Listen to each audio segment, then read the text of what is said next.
Un cordial saludo para todos y todas. Qué bueno otra vez un sábado más encontrarnos.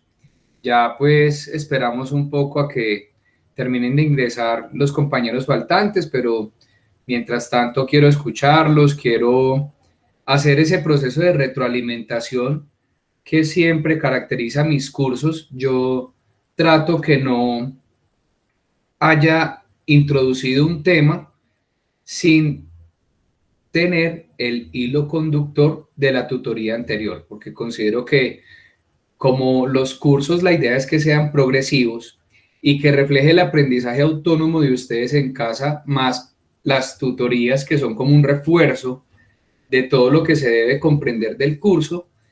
Me gustaría escucharlos y me gustaría como hacer ese feedback que, que necesitamos para continuar con el curso de hoy, que si bien ustedes miran el plan de aula, de acuerdo a la fecha y al eje temático que corresponde, sería las herramientas y características para ser un postulante exitoso. Entonces, eso es lo que hoy vamos a trabajar y nada, los escucho. Entonces, ¿cómo lo quieren hacer? Levantan la mano.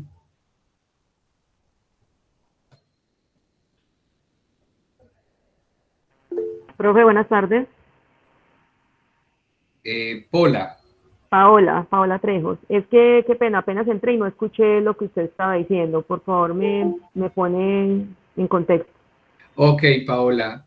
Eh, Queremos hacer una retroalimentación de la tutoría anterior para llegar a la parte introductoria del tema con el que articulamos pues la tutoría de hoy.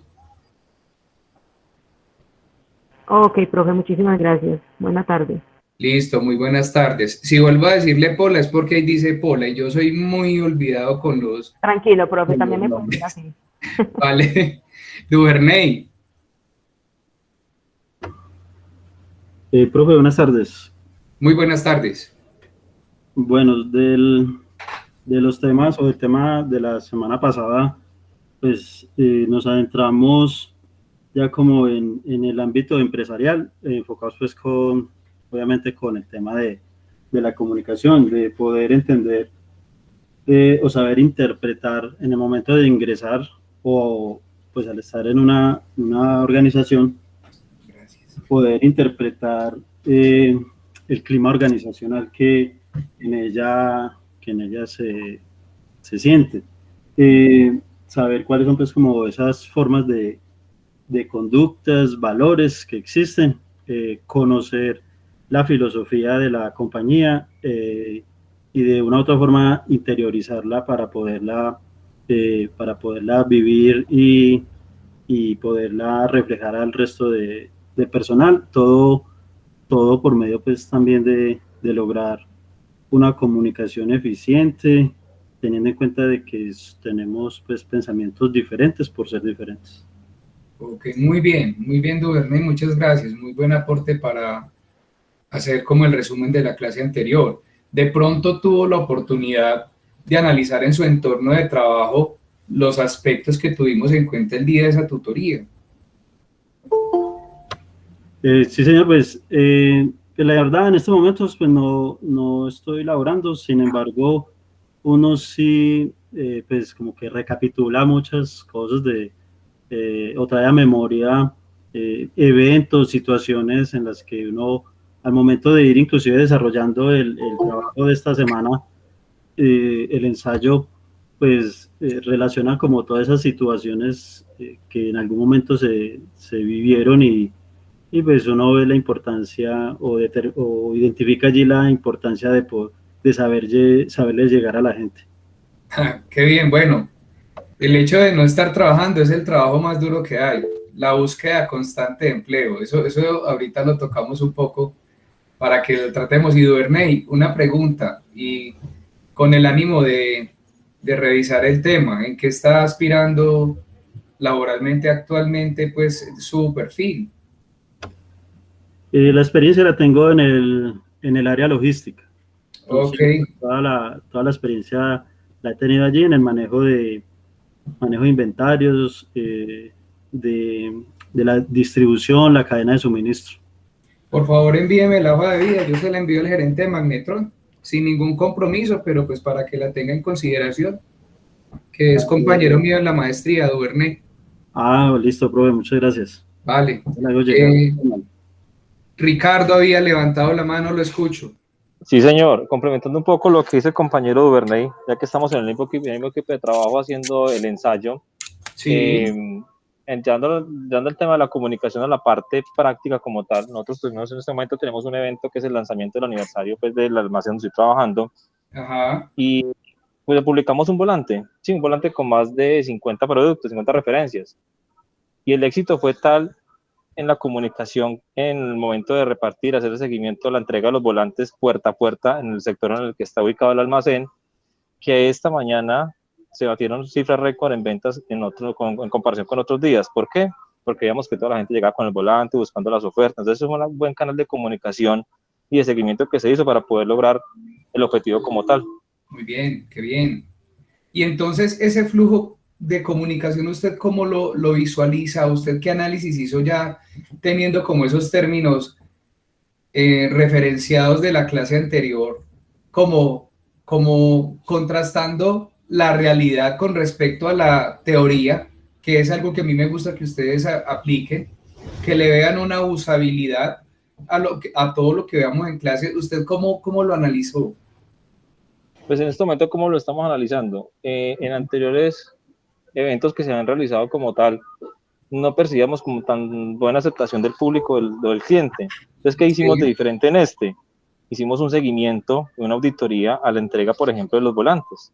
Entonces, en la comunicación, en el seguimiento, nos dimos cuenta de que, a diferencia de otros procesos, el anterior no estaban entregando los volantes como debería de ser. Para este sí se hizo un buen trabajo de entregarlo puerta a puerta como es, pero siempre y cuando hubo un seguimiento y una auditoría, pues a garantizar el proceso, que la comunicación se llegara a tiempo.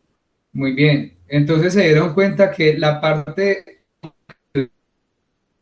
traduce solo a comprender el emisor y el receptor, sino que detrás de ello hay unos procesos y unas sinergias que también hay que controlar y analizar. Qué bien, muy bien. Sí, señor, así es. Qué bueno, Ricardo, qué bueno, me alegra que lo haya podido aplicar. ¿Alguien más, muchachos?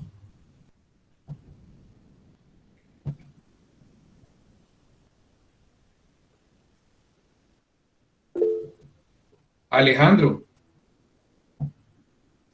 Profe, buenas tardes, compañero, buenas tardes. Buenas tardes. Profe, en el ámbito, yo me ponía a mirar todos esos temas de lo que habla de la comunicación organizacional e incluso por eso me llevaba a pensar que hasta en el pasado y la comunicación ha sido siempre muy importante, pero en el ámbito de la empresa en la que trabajo,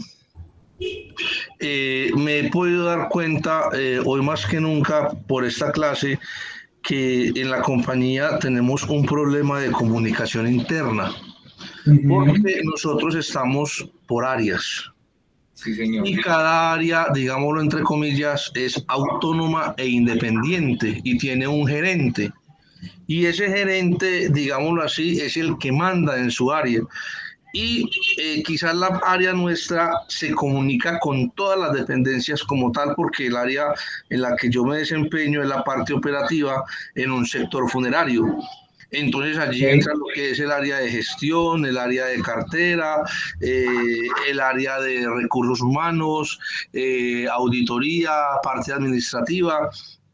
Y resulta que nosotros somos un área que sí o sí tenemos que ver con todas las demás, pero muchas veces se toman decisiones al interior de la empresa que nosotros como área no nos damos cuenta. Y entonces cuando viene resulta X o Y procedimiento, nosotros decimos que no, pero la otra dependencia dice que sí. Entonces yo veo ahí un conflicto de poderes, porque un gerente le dice al otro, es que es mi área, tú no tienes por qué meterte en mi área, no tienes por qué mandar a mi personal, eso es conmigo directamente. Yo he visto una solución, pero usted sabe que cuando manda capitán no manda marinero. Sí, yo le he dicho muchas veces a mi jefe que nosotros debemos de ser un poco flexibles a la hora de las otras áreas en el comunicarnos como tal. Porque yo leía por ahí que la comunicación dentro de una organización hoy en día, y pues siempre lo ha sido, pero hoy en día es muy importante en la parte interna, porque si internamente no nos comunicamos los procesos o los cambios que hay en ellos, vamos a repercutir más adelante directamente contra el cliente o contra nuestro consumidor.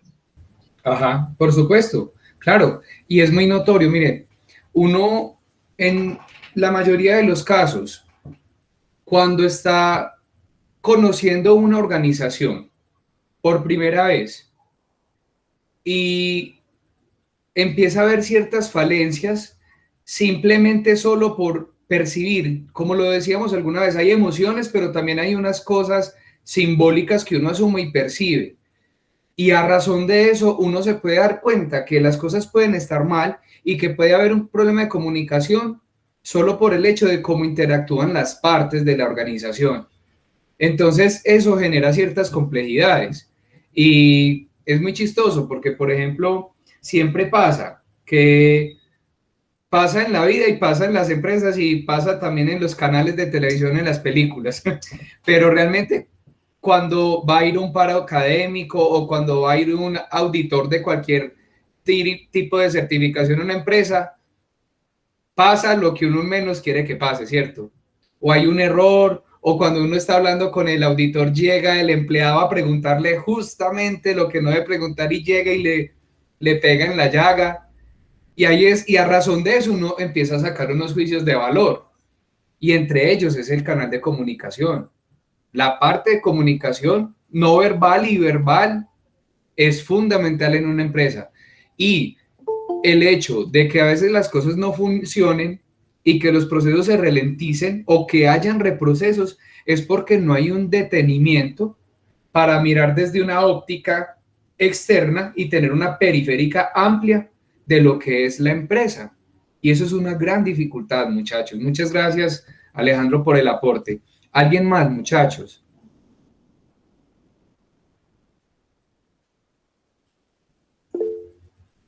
Jamie. Hola, profe, ¿cómo está? Muy bien, ¿y usted, Jamie? Bien, gracias a Dios, profe, por acá llegando del trabajo. Qué bueno, me alegra mucho. Profe, bueno, pues analizando el tema pasado y haciendo el análisis pues con la empresa donde yo trabajo, pues realmente no estamos muy lejos de la realidad. Pues la forma de comunicarnos entre áreas pues se puede decir que es muy efectiva porque gracias a eso se logran mejorar muchos procesos, reducir tiempos, tanto como protocolo para hacer cosas, y todo eso siempre tiene un mismo enfoque, el cliente. Entonces, gracias a esa comunicación que se maneja, se logra que toda la empresa vaya encaminada hacia el mismo objetivo, que es el cliente. Y como retribución, el cliente siempre vuelve a nosotros. Pues siempre va a haber el cliente que está inconforme por algo, pero se puede decir que en la gran mayoría la respuesta de esa buena comunicación que hay entre nosotros es que el cliente siempre sale satisfecho y siempre regresa. Entonces, pues por eso le decía que en mi opinión, pues en mi empresa no estamos muy alejados de la realidad comparado pues con lo que se vio en la clase pasada. Muy bien, muy bien. Entonces, de alguna manera, Jamie, estando en su organización, pudo aplicar o percibir ya con la técnica, con los términos, con las formas, desde el conocimiento que compartimos la tutoría pasada, que sucede, o sea, que lo que hablamos en la clase realmente sucede en las empresas. Sí, señor, sí, y sobre todo estas empresas que son tan grandes, prácticamente es un deber, como una obligación de ellas tener una comunicación muy efectiva, porque son como eslabones de una cadena. Y si esa comunicación no es la mejor, téngalo por seguro que toda cadena siempre se va a romper por el eslabón más débil, y que no solo somos esta tienda, estamos en todo el país, estamos en otros países. Por ejemplo, en este momento hay algo nuevo que nosotros teníamos antiguamente que era para los especialistas. Se llama Círculo Especialistas y solo era para maestros de construcción. Eso ya cambió, porque ya la compañía está buscando unificar todo con Falabella, porque es el socio mayoritario. Entonces ahora eso cambió a CMR Puntos. Eso nos está generando como plataforma nueva. Usted sabe que toda plataforma nueva genera inconvenientes. Entonces cuando el cliente viene con el reclamo, que no puede descargar sus puntos, que no puede reclamar sus beneficios, entonces el cliente se acerca acá, al área mía. Y nosotros, gracias a esa comunicación que tenemos con otras áreas, no acá en Pereira, estamos hablando de la oficina central que es en Bogotá. Entonces nosotros nos comunicamos con ellos y ellos ya le transmiten la información a la principal, que es en Chile, porque este tema se está manejando por Chile. Entonces imagínense hasta dónde viaja ya la información, y es recíproca de aquí para allá y de allá para acá, y nosotros manejamos correos internos, nos comunicamos con ellos. Entonces es una información que fluye, claro, que es muy clara. Entonces por eso le digo que prácticamente lo que se vio la clase pasada en la empresa donde yo estoy, pues puedo decir que en un 99% es aplicado. Qué bueno, qué bueno. Muy bien, qué bien. ¿Alguien más tiene una opinión al respecto?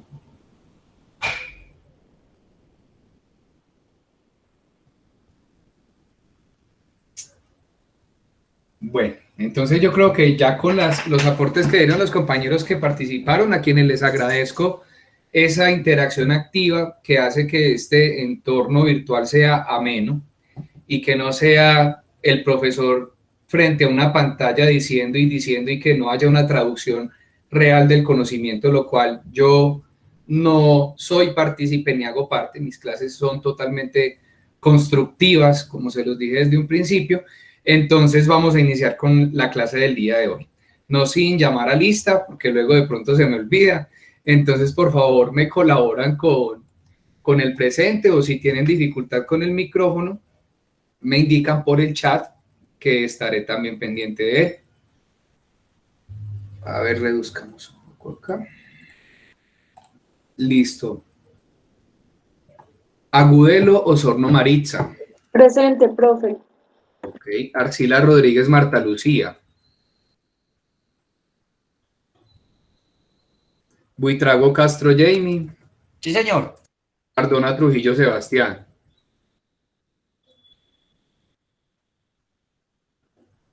Perfecto, en el chat. Grajales Valencia Gloria Patricia. Presente, profe. Ok. Giral Madrid Luis Alberto. Buenas tardes. Muy buenas tardes. Marín Cardona Ángela Susana. Presente. Ortiz Flores Alejandro. Presente. Ospina Sánchez Ricardo José. Presente, profe. Prieto Rivera Victoria Eugenia.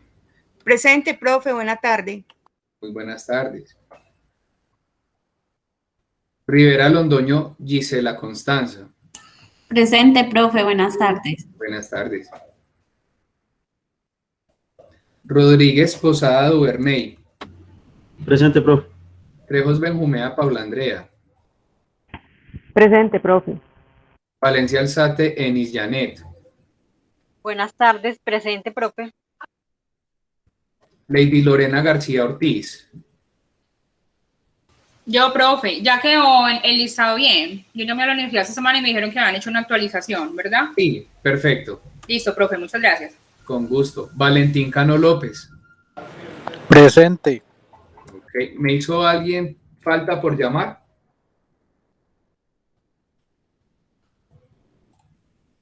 Porque siendo así, solo falta una persona y me voy a remitir al grupo de WhatsApp, porque a mí alguien me escribió que tenía dificultades para estar hoy. Entonces, a ver, miremos.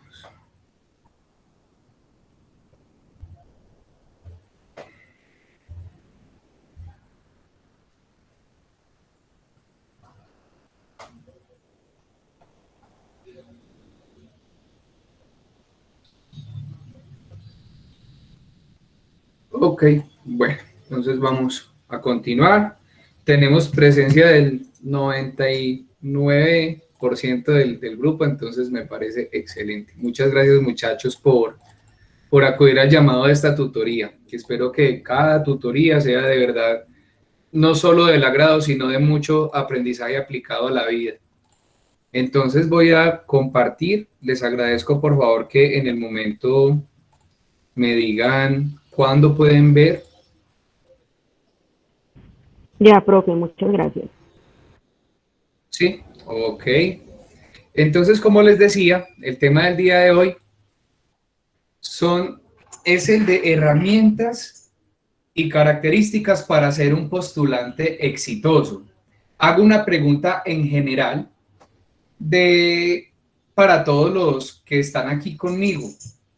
¿Hace cuánto no actualizan ustedes su currículum?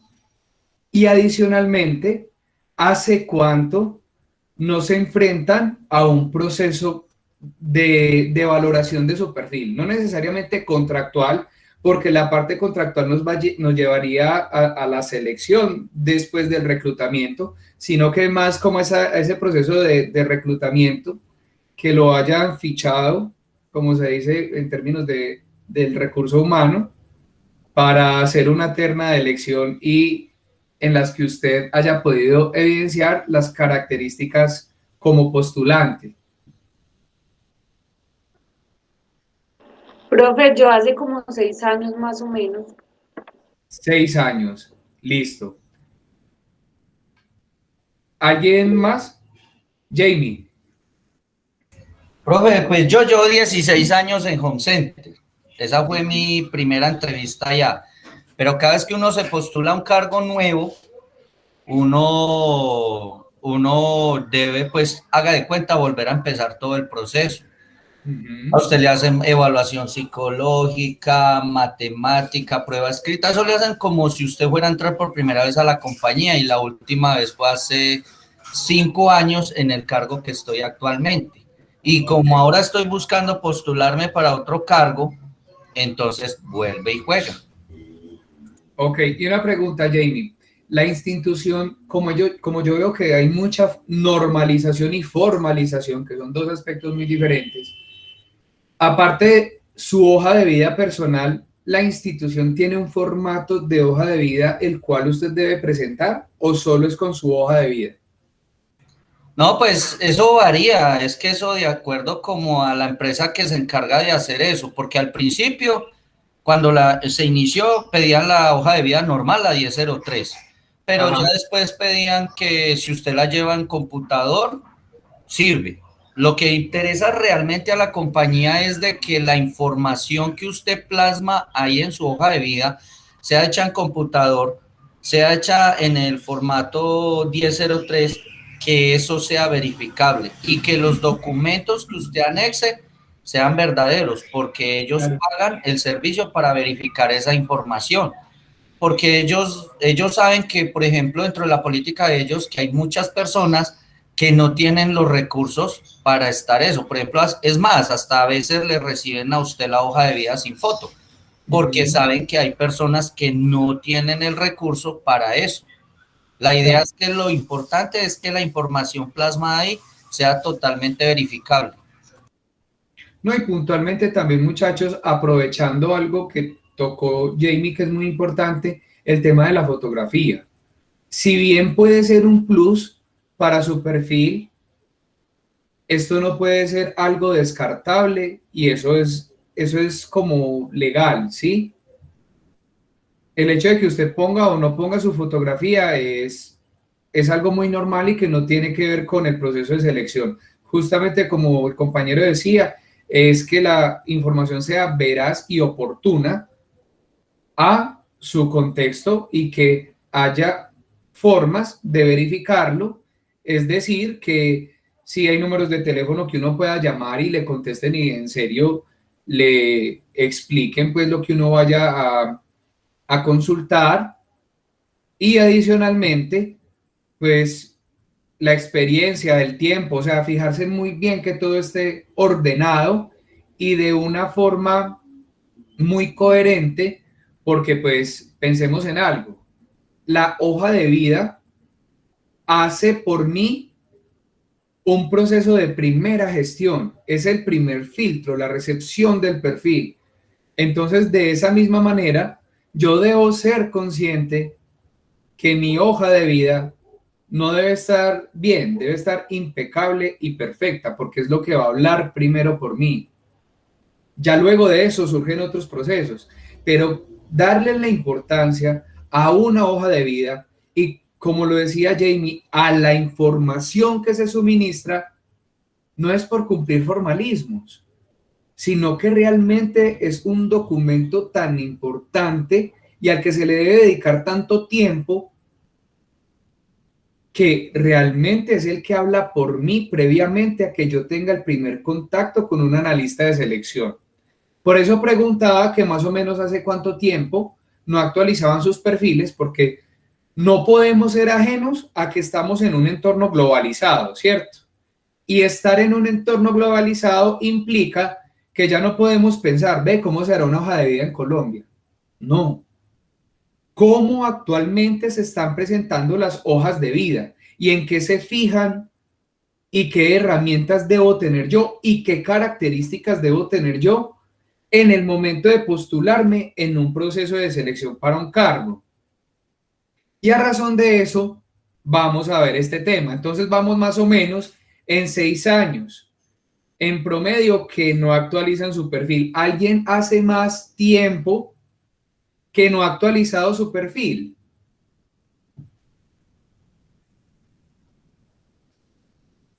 Profe, Sí, yo estoy dice, en la empresa hace 15 años. Yo entré como cena y a mí, o sea, no, nada, ni sé cómo se hace, nada de eso, profe. súper, qué bueno, está bien. Entonces, este tema va a ser muy importante para su caso. Entonces, mire todo el tiempo, ¿sí? Que Eve María, me parece muy interesante y tanta trayectoria en una organización, qué belleza. Yo creo que hoy por hoy no podemos gozar de eso las personas que estamos trabajando. Ahora los empleos son más rotativos, no hay mucha estabilidad laboral y pues desde que surgió ese modelo contractual de contrato por prestación de servicios, pues sí que menos. Alejandro. Profe, pues yo llevo 14 años en la empresa. 14. Yo no he hecho, pues así que actualizar la hoja de vida, no señor. Y pues internamente dentro de la empresa me han permitido ir ascendiendo, ¿cierto? Pero pues decir así que me haya tocado en su momento competir contra otras personas por la vacante, no señor. Ok. ¿Qué vacante tiene Alejandro actualmente entonces? Actualmente me desempeño como administrador de toda la regional Risaralda.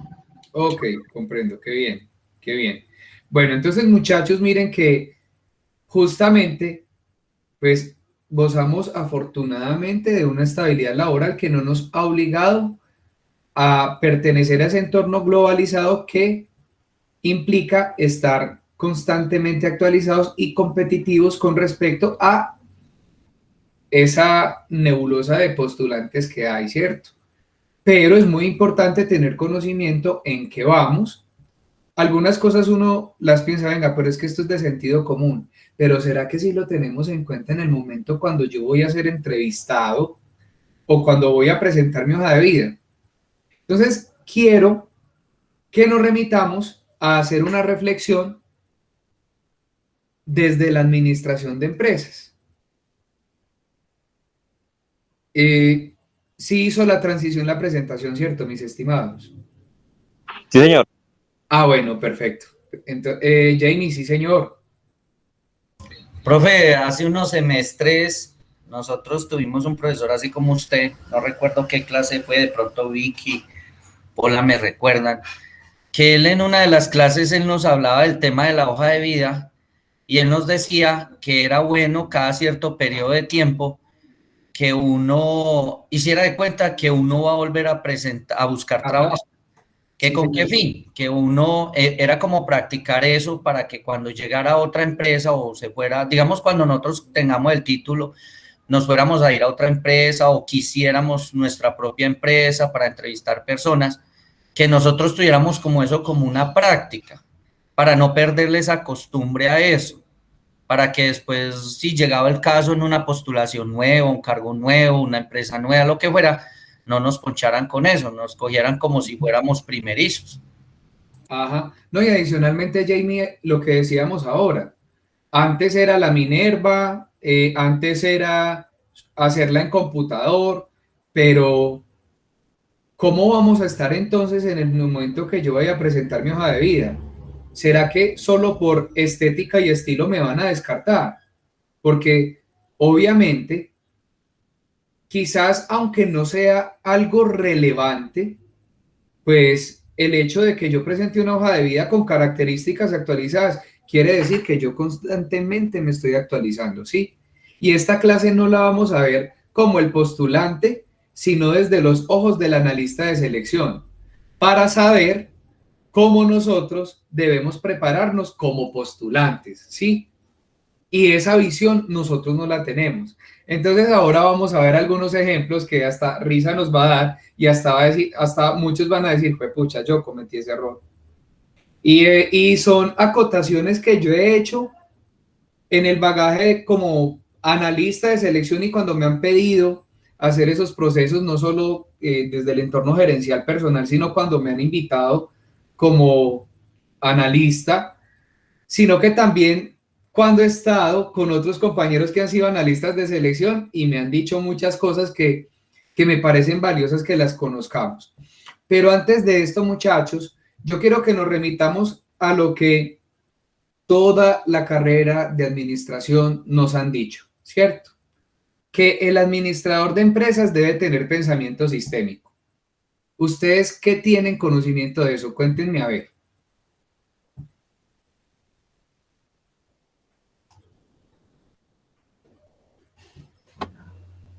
Profe, pues lo que entiendo por el conocimiento sistémico es que pues, requiere un conocimiento general de la compañía, o sea, de sus funciones, de su conocer muy a fondo su misión, su visión, obviamente su filosofía y todas las áreas. No puedes decir que es como como el grupo es que conoce, que las conoce a profundidad todas, pero sí el hecho de poder interactuar debe tener pues como un conocimiento básico de la importancia de cada área y de la organización en general. Y dentro de todo esto, pues que esas áreas estén bien alineadas, o sea, el área en la que uno está y esas áreas frente a los objetivos o la estrategia de la compañía. Muy bien, muy bien. ¿Alguien más tiene una opinión con respecto al pensamiento sistémico empresarial?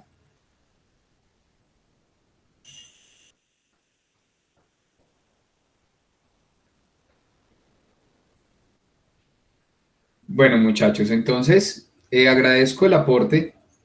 Cuando hablamos del análisis sistémico de las organizaciones, y esto pues fue una presentación didáctica que traté de hacerles, porque esto es una discusión que yo voy construyendo en el tablero cuando estamos en el entorno físico, entonces traté de adaptarlo muy a lo que yo hubiera hecho en el tablero para que vayamos evacuando punto por punto y lleguemos a algo álgido que quiero que discutamos, ¿sí? Entonces, ustedes pueden ver en la parte superior, a nosotros este esquema siempre nos los han dicho, ¿cierto? Y en muchas materias, ¿sí? No solo en prepráctica, sino yo sé que en muchas empresas ustedes lo han visto, ¿cierto?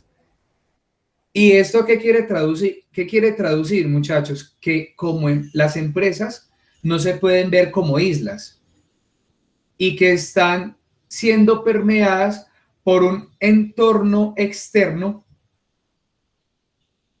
desde todos los puntos de vista. Si lo queremos ver en la cadena de valor, que es este bucle que vemos aquí, si lo queremos ver desde la cadena de valor de inicio a fin, va a tener un entorno externo que lo permea, y si lo queremos ver desde fin hacia el principio, devolvernos también.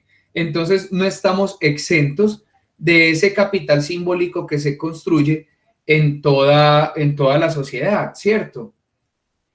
Claro, iniciando entorno externo, nosotros dependemos de todos los stakeholders, de todos el holding, los aliados. ¿Por qué? Porque nosotros no podemos justificar los procesos de nuestra organización si no contamos con insumos y materias primas como mínimo. Y eso implica que nos salgamos del bucle de la empresa y nos vengamos a hacer vínculos comerciales, alianzas estratégicas. Entonces allí vemos la relación externa con respecto al inicio del ciclo de valor y de la idea del desarrollo de la idea de negocio para transformarla como empresa. Ahora, claro, el bucle de procesos de la empresa. Sí, hay entradas, procesos y salidas. En los procesos, muchachos, claro, ya entraron insumos, ya entraron materias primas, ya tenemos definida la empresa cómo va a operar. Hay unos procesos internos que generan una sinergia sistemática, ¿sí? Que ya responde a un principio estructural de mecanicismo, que no podemos olvidar que el factor humano es relevante para que los ciclos internos se lleven a cabo. A no ser que estemos hablando de una empresa 100% automatizada y nos quedaríamos en el principio mecanicista y no iríamos al estructuralista. Pero yendo hacia el mismo flujo que íbamos revisando, después de los procesos hay unas salidas que están manifestadas por los consumidores. Pero si regresamos hacia el análisis del valor compartido, las salidas de mi empresa, ¿qué representan, muchachos?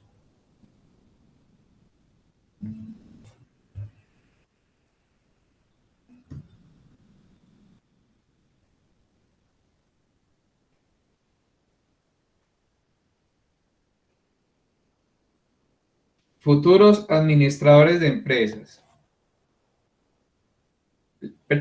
Díganme qué representa las salidas de una empresa. Listo, Sebastián dice los productos y los servicios. Vamos en 2, ¿qué más?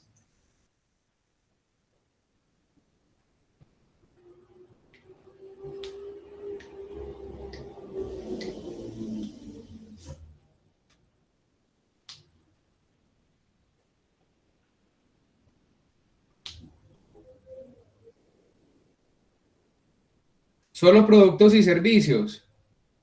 Información, dice Victoria. Bueno, los Paola. bienes también, profe. ¿Cómo? Los bienes también. Ok. Sí, los bienes terminan siendo tangibles, entonces son productos. Y lo intangible son los servicios.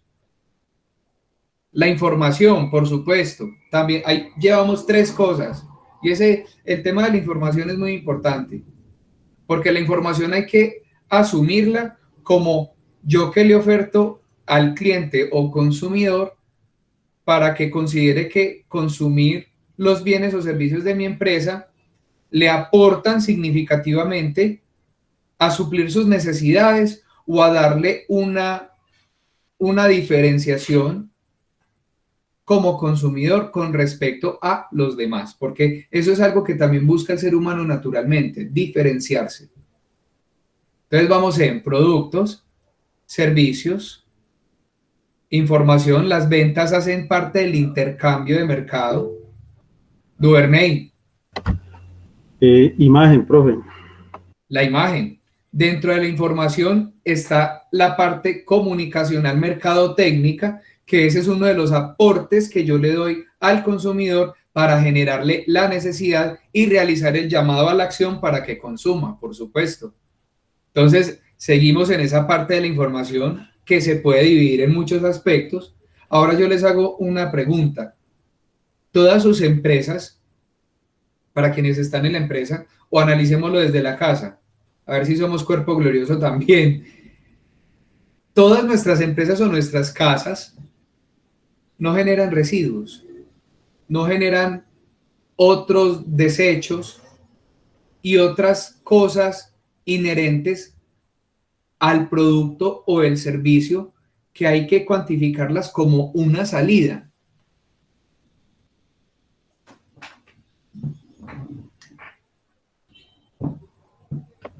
Sí, profe, total, los desperdicios.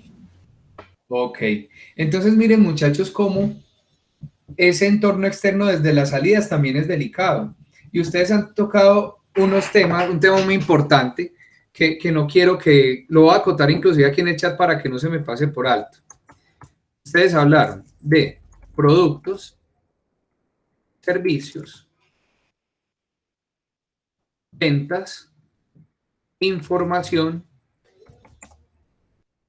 y pues los desechos de la actividad. Y yo sé que si nos vamos en un nivel de detalle, si analizamos el producto y no el proceso de la empresa, empezamos a mirar cómo se empieza a desencadenar cada cosa, cada aspecto, como cada sistema con cada subsistema, con cada pequeño detalle. Ahora, la información, algo muy importante. ¿Qué le estamos transmitiendo al consumidor? Así sea un servicio o un producto. Todo entra por los ojos. Y lo vimos en clases anteriores. Y las empresas, en el momento en que desarrollan su idea de negocio, son tan conscientes que antes de lanzar un producto o un servicio al mercado, lo codifican y lo programan a través del neuromarketing. Y ese neuromarketing es tan poderoso que a uno en este momento de la vida, y como hablábamos ahorita, desde un entorno tan globalizado, a nosotros ya nos segmentan. ¿O a quién le ha pasado que se meta a Facebook y ponga en Google, no hace parte del Facebook, pero ponga en Google, casas en arriendo, ¡pam!, Pereira, ¿cierto? Y resulta que inmediatamente vos te metes al Facebook y sale una ventana flotante de Marketplace con el anuncio, y no de tenis, no de zapatos, no de ropa deportiva, no. Son recuadros mostrándote viviendas en arriendo y en el sector que estabas buscando casa. ¿A quién le ha pasado algo así, muchachos? Cuéntenme.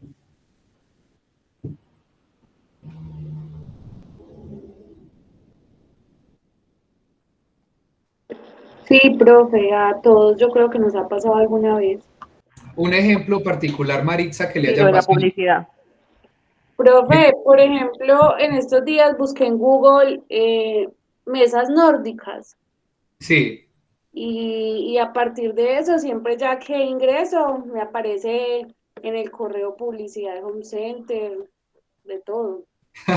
Claro, entonces miren muchachos, para eso deberíamos solo sacar una sesión, pero pues como el tiempo es tan corto, les voy a recomendar en Netflix o no sé si en YouTube ya está disponible un documental que está relacionado con Cambridge Analytica, o no sé si ya lo hayan visto, lo que Paola decía, la parte de publicidad, de minería de datos, de Big Data, que ya ni siquiera nos analizan como datos, sino que somos un conjunto de metadatos que nos vuelve datos, y eso hace que estemos codificados y que nos volvamos parte de una red de consumo. Es muy curioso porque a ti te segmentan no solo por edad, por género, por gustos. Vámonos para Instagram, por ejemplo, que es una red de consumo también, intangible de servicios. Tú te vas para el reel de búsqueda y, por ejemplo, en mi caso, a mí me aparece parrilla, técnicas de estudio, baloncesto, ¿y qué más me aparece? Como temas de barbería, pues. Y ayer fui a la barbería y es muy curioso. Entonces, como ayer busqué unos cortes de cabello, pum, a ver qué me salía. Y hoy yo me meto al reel y me sale en el motor de búsqueda ese interés. Y quizás mañana entonces voy a ver algo de cocina y me empiezan a salir cosas de cocina. Lo que dice la compañera, mesa nórdica, y me salen cosas relacionadas con eso. Entonces, a nosotros, no solo la empresa hay que verla tan permeada de ese entorno externo, sino que nosotros como usuarios pertenecemos a un entorno, a un modelo de conectografía global en el cual nos segmentan y nos generan la necesidad de consumo. Jamie. Profe, no solo eso, o sea, no necesariamente usted tiene que buscar algo, sino que, por ejemplo, el simple hecho de usted abrir, por ejemplo, en su Instagram, a usted le apareció una página de una gorra, ejemplo, y usted le colocó me gusta. El simple hecho de ponerle me gusta hace que en todas sus redes sociales aparezca diferentes fabricantes de esa gorra o de distintas gorras, y no solo locales. Le aparecen tanto nacionales como extranjeros. Le llega a sus correos, porque si usted tiene su correo inscrito en esas redes sociales, a su correo le va a llegar la publicidad que quiera, le llegan las ofertas, le llega de todo, y tarde o temprano usted ve una oferta que esas que le gusta y usted termina comprándolo. Si no lo compran en el momento, lo compran alguno. Claro que sí, totalmente. Entonces mire cómo poco a poco nos van segmentando. Ahora, ya después de ver sistémicamente el proceso del desarrollo organizacional, también podríamos remitirnos a algo que durante toda la carrera nos han hablado, que es el ciclo PHBA, ¿cierto? Y yo creo que aquí todos lo conocen. A ver, ayúdenme con una levantada de mano quién lo conoce y quién, o lo recuerda o no lo recuerda. Por aquí yo reviso. Ok, vamos en 1, 2. Ayúdenme, porfa.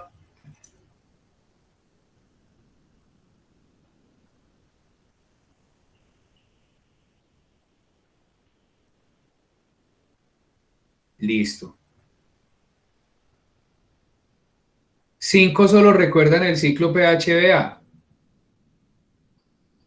Bueno, perfecto. Entonces es importante que lo retomemos, muchachos. Sí, Paola, PHBA. Claro que sí.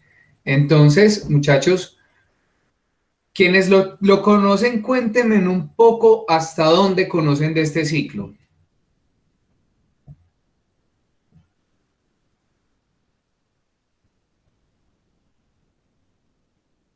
Profe, pues el PHBA, pues lo que entiendo es planear, hacer, verificar y actuar.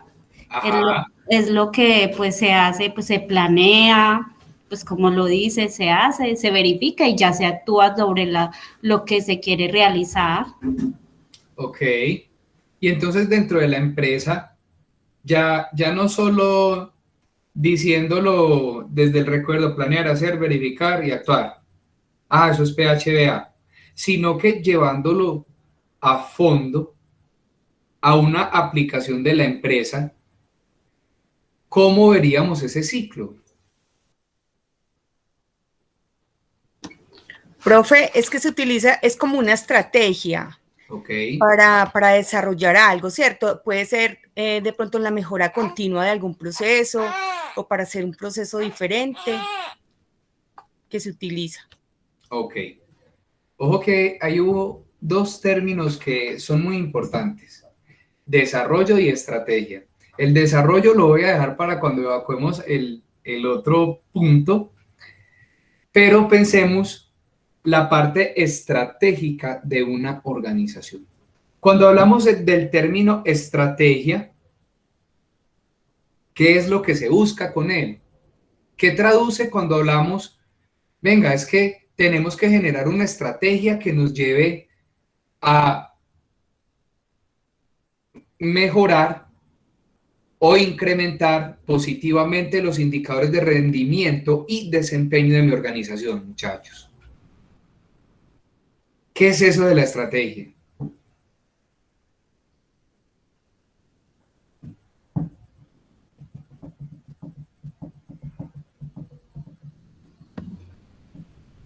Profe, pues sí. es como ese plan, ese objetivo más bien, ese objetivo y los pasos que debo seguir o las pautas que debo tener en cuenta para poder cumplir ese objetivo que está trazado.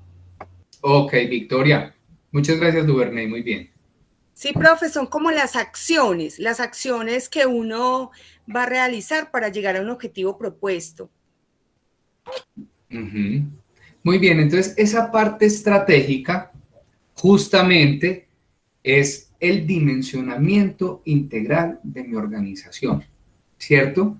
Y a nosotros desde el entorno administrativo nos han enseñado que si vamos paso a paso sobre todas las tareas que tenemos de la organización, de la compañía o de la empresa, es una clave para llegar al éxito, ¿cierto?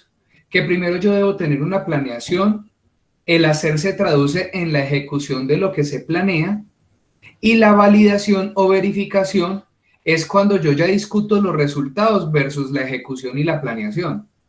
Por eso hablamos de un ciclo.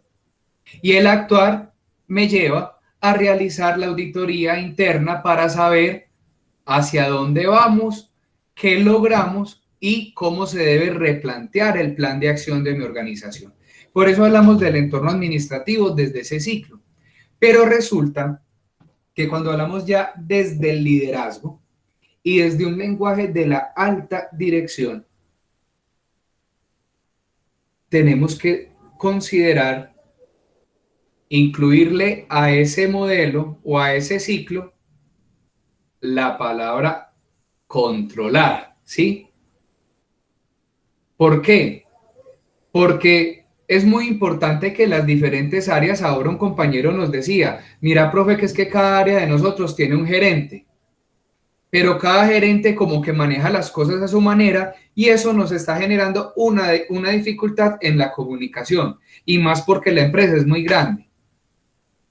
Ahí se está cumpliendo con el planear, el hacer, el verificar y el actuar desde la parte administrativa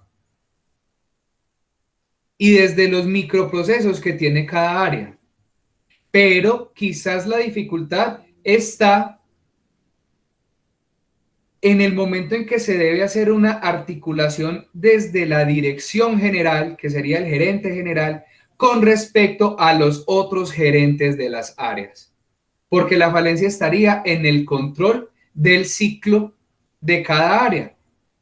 Y por eso es importante hablar de control dentro de la esfera del análisis sistémico de las organizaciones. ¿Por qué? Cuando yo controlo, estoy obligado a tomar decisiones, a dar respuesta a la estructura organizacional. Es decir, mirar si cómo está definido el organigrama me permite que la empresa funcione o si debo hacer un ajuste para poder que las cosas fluyan mejor. Y adicionalmente, y muy importante, muchachos, aplicar alternativas de gestión del cambio y acciones de mejora, producto de mi proceso de control y de los análisis situacionales que surjan a través de los esquemas de planeación, de la actuación, de la verificación y de todo el quehacer organizacional. Y desde ahí es donde se demuestra fundamental el diálogo constante de la alta dirección con respecto a todas las áreas de la compañía, para poder que haya una sinergia en los procesos y que sea constante y que sea apropiado y legítimo los cambios que se propongan en la empresa. Duvernay. Profe, una pregunta. Dentro de este ciclo, ¿dónde cabe el seguimiento? ¿Dentro de la verificación o en la que usted está adicionando? Es transversal. Es transversal, Duvernay. Hace parte de la verificación y el control. Depende la escala en la que yo me encuentre de jerarquía dentro de la compañía. ¿Sí? Un supervisor controla, pero no puede tomar decisiones de la alta dirección. Un subgerente puede controlar y verificar, pero no toma decisiones desde la alta dirección. Ahora, ¿por qué ponemos la esfera de control desde el entorno gerencial? Porque a la larga es quien tiene la facultad de dar por sentado una decisión. Y por eso allí es muy importante que cuando nos estemos formando quizás en el futuro como gerentes o en este momento como administradores, entendamos que hay unos límites y unos alcances desde mis funciones, pero que pese a eso, yo debo presentar un diagnóstico de alternativas que responda a este modelo.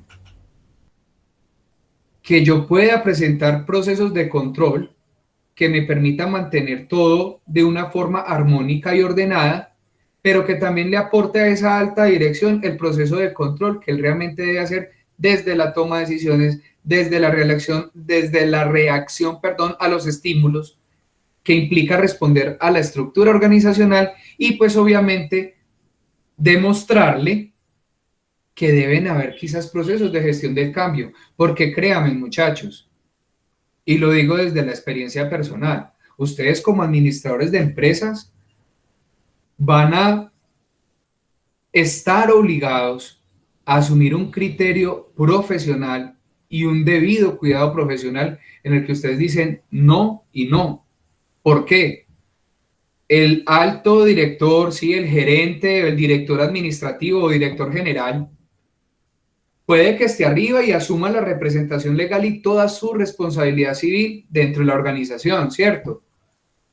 Pero muchas veces uno debe apoyarse de los gerentes de área o los supervisores de área, bueno, depende cómo esté estructurada la organización, porque es que ellos son los que conocen la realidad continua, la cotidianidad de esa organización, y por eso el diálogo constante y las reuniones directivas son tan necesarias, porque un directivo no va a poder tener esa minucia, pero a pesar de eso necesita líderes y personal de apoyo que les permita interpretar de una manera sistémica integral la compañía, porque recuerden que desde el control hay una línea muy importante que es la toma de decisiones.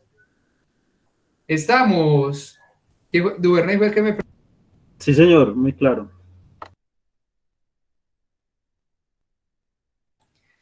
Entonces, muchachos, lleva cuando este tema y viendo lo importante es que ustedes entiendan la estructura organizacional. Profe, perdón. Sí. Pero finalmente quien toma la decisión es el gerente. Claro que sí. Puede que tenga todo su equipo recomendándolo, pero quien toma la decisión finalmente es el gerente. Claro, pero pues una cosa es que una persona, uno de los colaboradores líderes que yo tenga se ciña un capricho y diga que esa es la única verdad y que se queda con ella, a que toda la mesa directiva le esté diciendo y que tome una decisión contraria. Ahí sería muy delicado, Victoria. Sí, así es. Y estaba pensando yo en el presidente actual. Ajá. Que como ha sido tan, pues lastimosamente ha tomado tan malas decisiones, ¿cierto? Sí. En muchos aspectos del país, entonces a veces yo analizo y pienso, ¿quiénes son sus asesores? ¿Quiénes son esas personas que le hablan al oído y que le indican qué es lo más, pues lo mejor, la mejor decisión a tomar referente a cada caso? Uh-huh. Entonces, por eso estaba como analizando eso. Sino que, Victoria, pues ahí ya introduciéndonos más a la esfera pública, porque pues obviamente este análisis que hacemos lo hacemos más desde el entorno privado, que es como más controlable, valga la aclaración. En la esfera pública no podemos olvidar algo, y es que los gabinetes y las entidades territoriales responden a una estructura política que se discute el poder, y de ahí esas estructuras permean nuestros aparatos ideológicos del Estado, ¿sí? Es decir, el Ejecutivo, el Legislativo, todos los que hacen parte de ellos, el Judicial. Entonces, mire que realmente el aparato ideológico, o sea, el organigrama, la columna vertebral que administra nuestro país, está aquí fundamentada, claro, porque así debe ser ministro, presidente, y las alcaldías con secretarios, subsecretarios, bueno. Pero acá no se puede olvidar que hay una diversidad partidista que quizás responde a un clientelismo, ¿sí? A un aparato clientelar que no hace parte del ideológico, que es quizás el que asume una negociación para equiparar los cargos públicos. Muchas veces pasa así. Ahora, aplaudo, muchos son los llamados, pocos son los, muchos son los llamados, pocos son los elegidos, quienes asumen un cargo público por mérito y nombramiento. Ojalá eso fuera siempre así, pero muchas veces uno con quién gobierna, con amigos. Entonces empieza el presidente a llamar a los amigos y él no se fija, venga, la idoneidad. O quizás a veces peor, puede ser impuesto por unas labores de apadrinamiento que hay previamente y unos compromisos que se asumen para poder que me hagan la campaña electoral. Entonces eso tiene ya unos tintes diferentes y unos niveles de delicadeza muy álgidos que claro, eso ya nos permite mirar desde otro punto de vista por qué se toman las decisiones actuales que se están tomando, por qué quizás el presupuesto de participación y el plan de acción no está respondiendo realmente con las metas que demostró el pobre elegido en el plan de desarrollo, porque es que una cosa es ser candidato, otra cosa es ser elegido y la otra ya es gobernar. Y todo eso genera una condición de desgaste. Y son diferentes contextos. Entonces mucha gente dice, ay, mira, es que este nos prometió tal y tal cosa. Claro, como candidato, es que usted no sabe si lo van a elegir o no. Pero después de que lo eligen, ay, juepucha, ¿yo en qué me metí? Muestre a ver a quién hay que cumplirle. Porque eso, tristemente, muchachos, es la realidad de país que quizás tenemos. Ahora, pongamos a competir todo eso que yo les he comentado, aprovechando el aporte que nos dio Victoria, con respecto a una deuda externa amplia que tiene nuestro país. Comparemos la deuda externa con respecto al presupuesto nacional. ¿Qué capacidad de acción tendría un presidente visto como gerente para agotar un recurso? Y no lo estoy justificando. De hecho, no soy simpatizante de sus procesos. Tengo muchas diferencias. Pero ya viéndolo más desde la parte administrativa, un gerente de país, ¿cómo hace para ejecutar un presupuesto sabiendo que tiene toda esa parte partidista, de discusión del poder, el aparato clientelar, más responder a la parte estructural y tiene una deuda externa encima que no sabe ni siquiera cómo la va a controlar? Ahora no sé si el tipo tenga muchas claridades con respecto a microeconomía y macroeconomía, porque sí me genera mis dudas, no solo con el gabinete que tiene, sino con los análisis que a veces hace discursivos. Entonces, no sé, muchachos, ustedes, ¿qué opinan, por ejemplo, al respecto?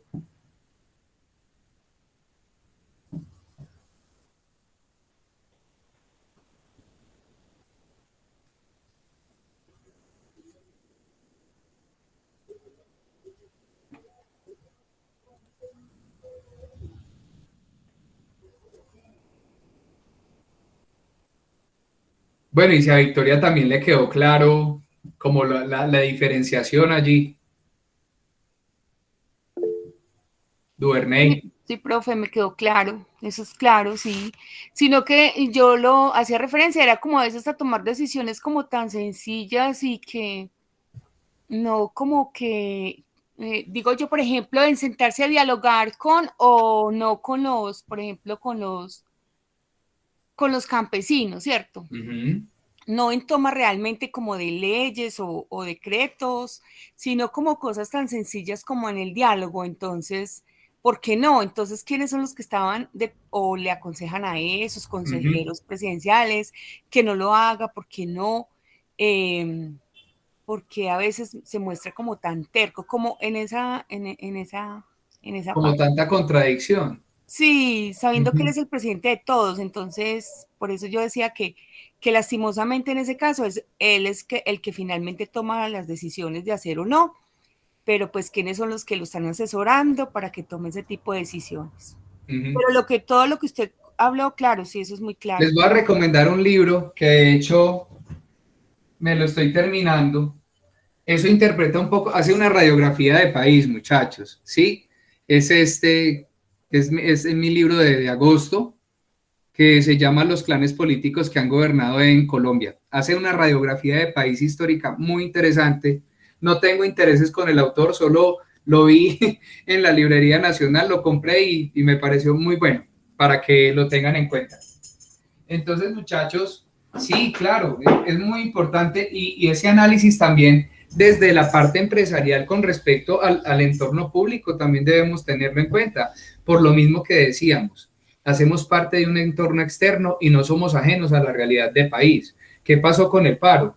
Nuestras empresas quizás estaban estables, pero hubo un bloqueo de vías, desabastecimiento y eso empezó a desestabilizar la economía. Entonces, fiel ejemplo a eso es que las empresas no son ajenas al entorno externo. Duvernay.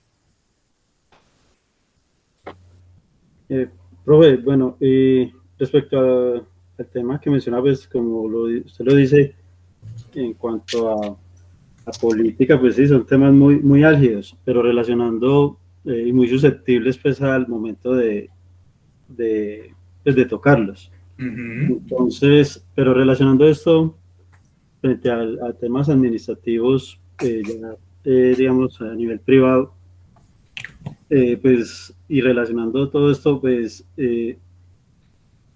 cuando hay que tomar decisiones, pues, y ya por conocimiento de causa, siempre, o sea, uno se va a topar con que hay una parte que está de acuerdo con con la decisión que se tome, o con las decisiones que se tomen dentro de un grupo de trabajo, un equipo de trabajo, va a haber quienes estén de acuerdo y quienes no. Y de pronto más adelante, esos que no estaban de acuerdo por algún motivo, en otra decisión, sí estén de acuerdo y los otros no. Es decir, siempre va a ser como ese, o pues en este tema administrativo y de toma de decisiones, pues, y en comunicación, pues se va a topar uno en este ciclo en el que va a estar cambiante, en el que sí van a estar personas de acuerdo, otro grupo que no, y es de saberlo manejar. Y si para uno en un equipo de trabajo de 20, 30 personas, a veces se torna un poco difícil, dígamelo ahorita, a un gobernante que tiene pues una ciudad o un país.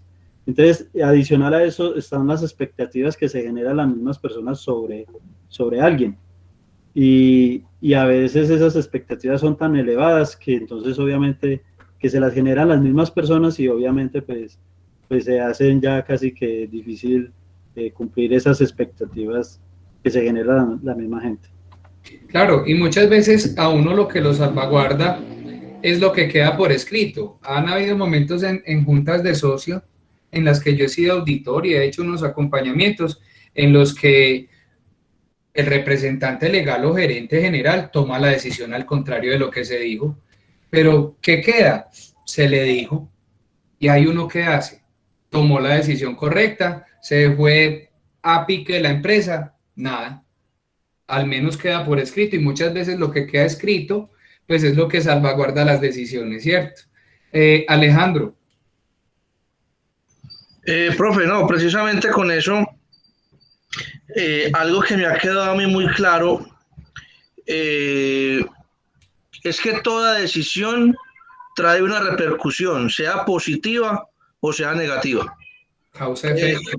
Exactamente, porque es que ahorita que usted mencionaba, por ejemplo, sin aras de ofender a nadie, pero yo siempre he dicho que el presidente de un país es como el gerente. Y pues sin agraviar a nadie, nosotros tenemos un gerente y un grupo de asesores que uno no sabe en dónde están parados con las decisiones que toman. Sí, porque no lo veamos solamente en el ámbito administrativo, tema económico. Veamos el tema social, veamos el tema de la seguridad. O sea, y uno ve que él toma unas decisiones donde sale y dice, es que no está pasando nada, pero uno desde acá afuera que la vive o que le corresponde vivirlo, lo ve de otra manera.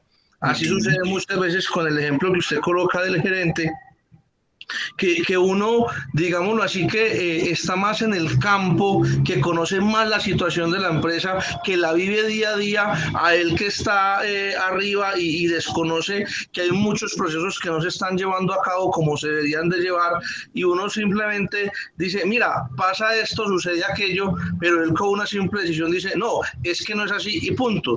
Y lo bonito, lo que pues más me gusta a mí, es que 2, 3 meses después, uno tiene la razón con respecto a lo que les decía tiempo atrás.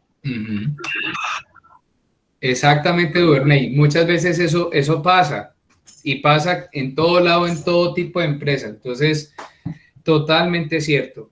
Y Duvernay tocó un término que es con el que vamos a evacuar esta parte de acá, esta parte del tablero, desarrollo. Yo quiero que ustedes pongan, si quieren lo hacemos a través del chat, porque si quiero que pongamos como cuando decimos desarrollo, ¿qué palabra se les viene a la mente?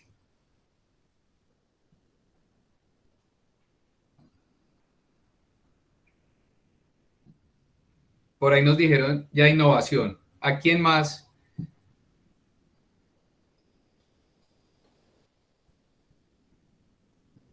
Así, rápido. ¿Qué se les viene a la mente? Ideas, avance,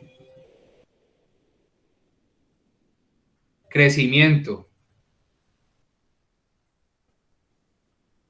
Concuerdo, listo. Creación, mejoramiento, crecimiento.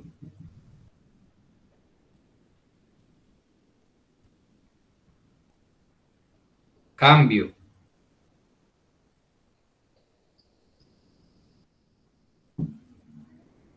Bueno, me quedo con esas. Entonces, muchachos, acción, dicen por ahí.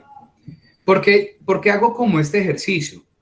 Porque realmente el término de desarrollo es algo tan complejo y que se discute continuamente, que no hay una definición precisa que me diga el desarrollo es esto, ¿cierto?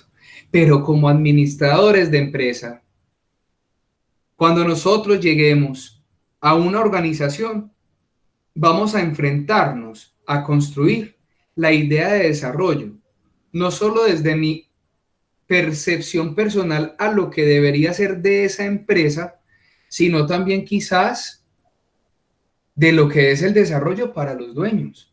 Ahora, nos vamos a enfrentar a que obviamente los dueños van a decir, no, la empresa hacia arriba, que me dé más plata de la que me está dando. Eso sería para mí desarrollo, ¿cierto? Pero realmente eso será solamente desarrollo.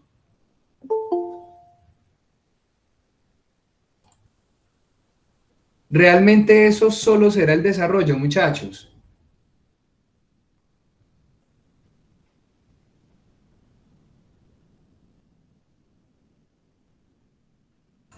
Profe, es que como usted lo dice, desarrollo se aplica a muchas cosas.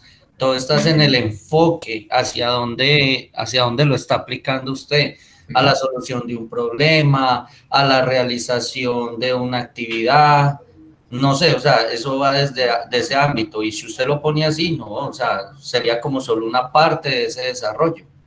Ajá, exactamente. Entonces, como es tan complejo, sí, Victoria. Pero también el tema de desarrollo tiene que ver con las personas, con la sociedad, ¿cierto? Sí, porque si en un caso, por ejemplo, de un país, una empresa es muy desarrollada, evoluciona, cambia, también tiene que ver con su equipo, con su gente, que vaya como a la par, ¿cierto? En cuanto a estado de, como no de estrato social, sino como un estado general de todos. Como cuando uno habla de un país desarrollado, uno no se fija solamente en que el país produzca muchísimo dinero, sino que la estabilidad de su gente, cómo vive su gente, cómo es, cómo viven, cómo estudian, su trabajo, es eso. Claro que sí. Y justamente, ¿de qué sí debemos ser muy conscientes, mis estimados?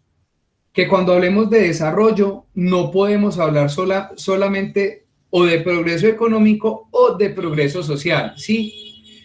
Si hay algo que es muy compartido en el término, es la palabra progreso cuando hablamos de desarrollo. Entonces, al término progreso le pasa lo mismo. Para mí progreso es tener plata. Resulta que para otra persona progreso es tener su casita, su carro y haber podido estudiar. Entonces, mire cómo volvemos a lo mismo, que el lenguaje termina siendo una red de intercambio de símbolos. Y esos símbolos nos permiten dar un significado. Pero, muchachos, futuros administradores de empresas y ojalá gerentes o de empresas de terceros o creadores de empresas. Cuando pensemos en el desarrollo empresarial, debemos tener dos pilares fundamentales.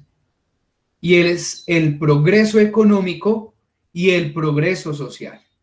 ¿Sí? El progreso económico pues va a ser siempre prevalecer en el tiempo con el músculo financiero posible para poder operar. Y el progreso social va a estar enfocado a todo lo que tiene que ver con el circuito de responsabilidad social compartida, empresarial compartida, que ejecute mi organización. Y responsabilidad social empresarial, tanto para sus colaboradores y su círculo o núcleo extendido, como también para con la sociedad.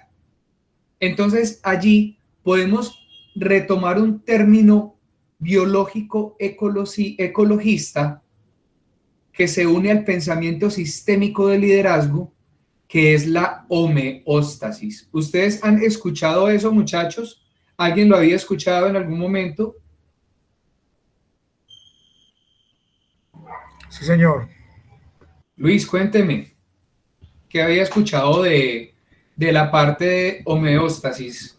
Esto aplica mucho como a las partes de los seres vivos o en el caso especial al ser humano, por decir, vamos en este ejemplo, de cómo el cuerpo hace diferentes funciones para mantenerse pues en un estado controlado. Okay. Es decir, cómo logra, cuando está haciendo frío, cómo logra el mismo calentarse o viceversa. Es como todo el ejemplo que usted nos pone ahí, desarrollo, progreso económico, social y estabilidad. Es como en una empresa, si yo logro que la empresa se me desarrolle, llegando pues a un estado pues sólido, ¿qué voy a obtener yo? Voy a obtener un progreso económico y un progreso social. Y estas dos funciones me van a dar a mí una estabilidad para yo seguir. Muy bien, exactamente. La homeostasis adaptada al mundo empresarial, pues la homeostasis, si nos vamos a tablas y buscamos en definiciones, va a ser la tendencia al equilibrio. ¿Para qué? Para estar bien. ¿Sí?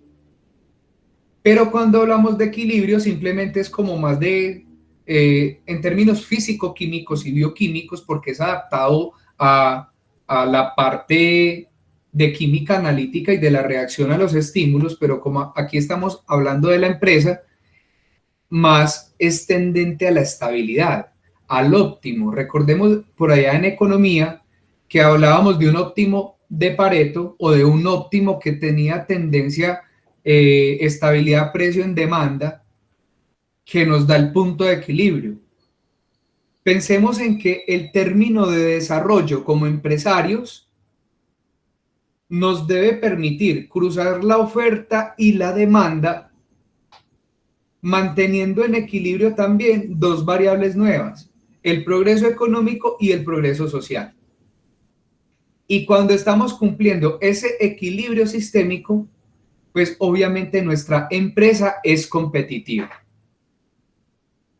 Ahora, haciendo todo este repaso de la empresa, ¿y por qué nos fuimos como hasta allá? No solo, muchachos, porque me parece importante que como administradores de empresas, y tuvimos solo 5 que conocían del tema, entonces pues este brochazo es como volver a que ustedes retomen y que no lo olviden, porque esto es base fundamental, es para que entendamos que cuando nos postulamos a una organización y somos postulantes, debemos estar preparados y actualizados bajo estas circunstancias. Entender la empresa de una forma integral, analizar la empresa de una forma integral. pensar en mis condiciones laborales y ver si esa empresa me aporta lo que yo busco en términos del progreso social y económicamente. Porque no hay nada más maluco que madrugar a trabajar aburrido.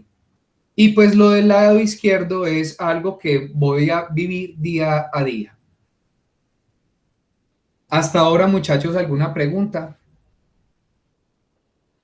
No, señor, todo muy claro. Perfecto, muchas gracias. Entonces, ahora sí, hablemos. Ya la clase pasada estábamos haciendo un viaje muy psicométrico, muy desde la emocionalidad, muy desde el ser, desde las capacidades intuitivas, deductivas y las habilidades heredadas y adquiridas. Ahora, bueno, no nos veamos tan minuciosamente, sino que pensemos como individuos que nos estamos enfrentando a un proceso, como postulantes. Ahora, características de un postulante, claro.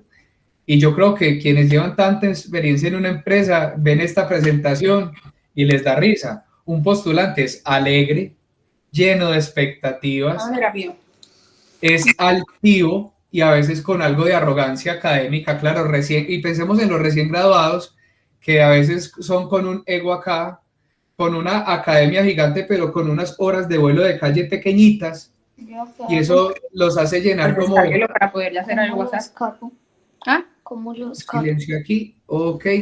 Entonces mire cómo esas características dan un tinte al postulante. Es inexperto, pero con anhelos de aprender. ¿Ustedes qué otra característica o cualidad le darían a un postulante? ¿O con qué se han topado? No sé quiénes hayan tenido como esos procesos de toparse con un postulante.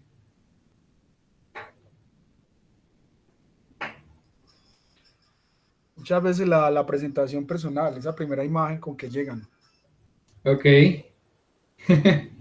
¿Qué le ha pasado con esa presentación? Lo que pasa es que yo trabajo en un ingenio azucarero, el clima es bastante, o sea, el calor es mucho. Y muchos piensan que si yo voy con corbata y saco, pum, voy derecho, o sea, voy fijo al puesto. Y la verdad, pues la empresa no es de lo poco que hacemos en eso, sino la calidad de persona. Y pues si usted viene con un polo o una camiseta, pero que venga bien ordenado. O sea, no tiene pues que ir con saco y corbata y prácticamente la toga con que se graduó. Sí, señor. Entonces, mire cómo a través de las características o cualidades del postulante ya empiezan a haber unos juicios de valor, unas categorías de valor. Y no recuerdo si era Jamie o Duvernay quien decía que era muy importante estar haciendo como ese ejercicio de actualizar el perfil. Claro, es muy importante. Y no pensando en que en cualquier momento me van a pedir la hoja de vida, sino que debemos estar preparados que en el momento en que yo tome la decisión de buscar un empleo diferente al que tengo, me encuentre a la par de esos recién egresados, teniendo las mismas técnicas, teniendo las mismas herramientas para procesos de selección, ¿sí?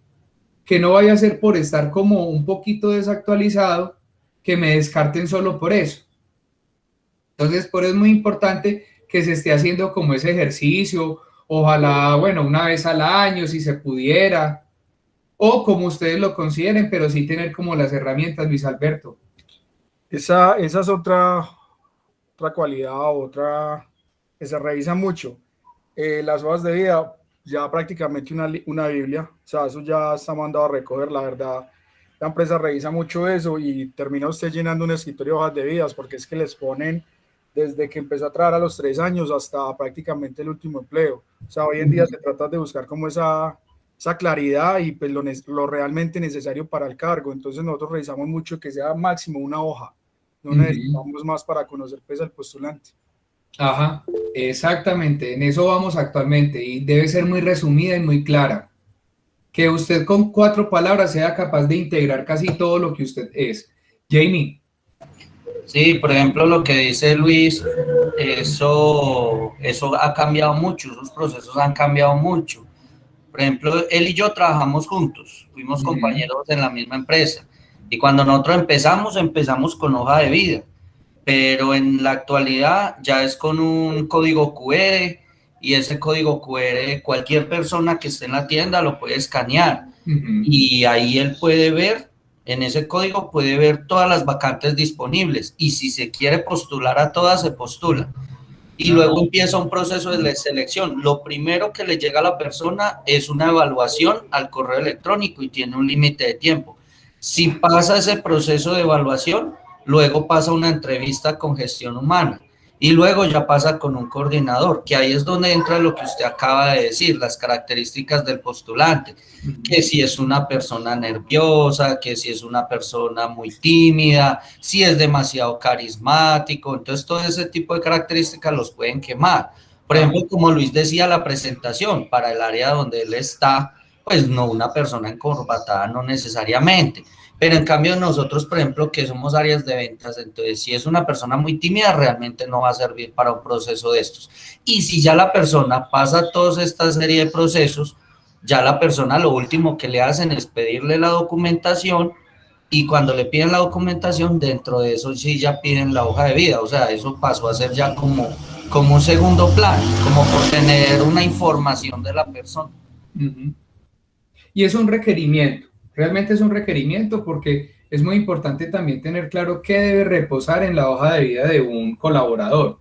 No solo el tratamiento de datos y más ahora que estamos con esa ley 1581 que la están aplicando en todo, que se debe salvaguardar el tratamiento de datos y la información documental de las empresas, sino que también pues debe existir un repositorio de cada trabajador, ya sea digital o sea físico, cada empresa según sus capacidades lo maneja.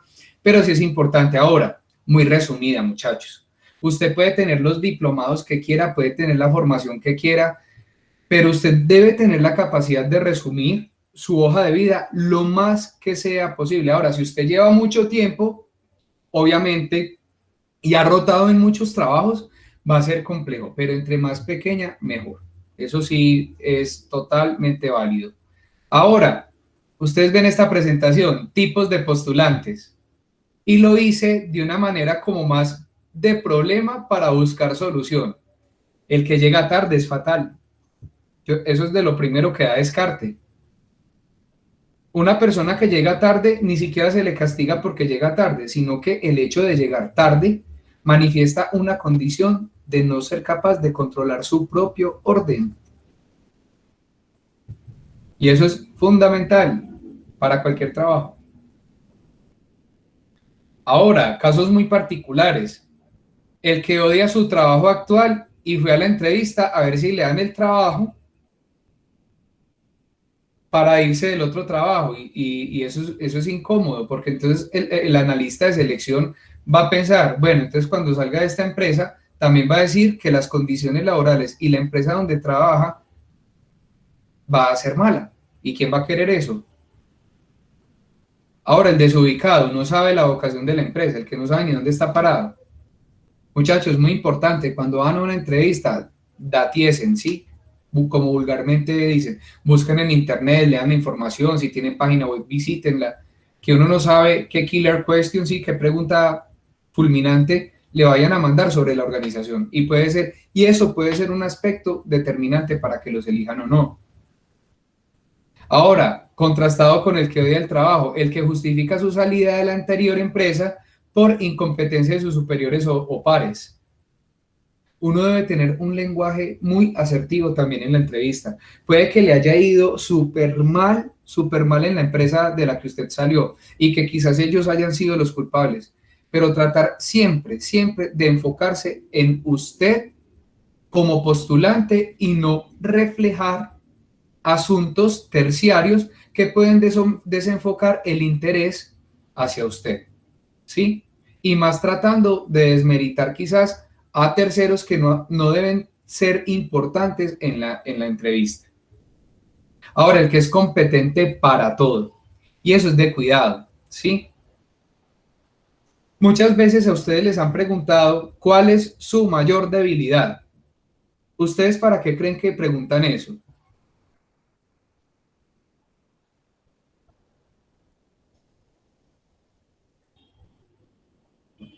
Duerney. De pronto, creo que es para saber qué tanto se conoce la persona. Sí, de acuerdo. Esa pregunta es del autoconocimiento y de reconocerse, porque así como uno es altivo, cuando reconoce sus debilidades es porque está trabajando en mejorarlas. Y hay gente que dice, no, yo no tengo debilidades, seguro. Entonces uno debe tener mucho autoconocimiento. Y ahora, Profe, pero eso no ¿sí? es una bobada, porque uno normalmente en una entrevista uno no va a decir realmente cuáles son sus mayores debilidades. Y si le preguntan, No, me parece que es una bobada.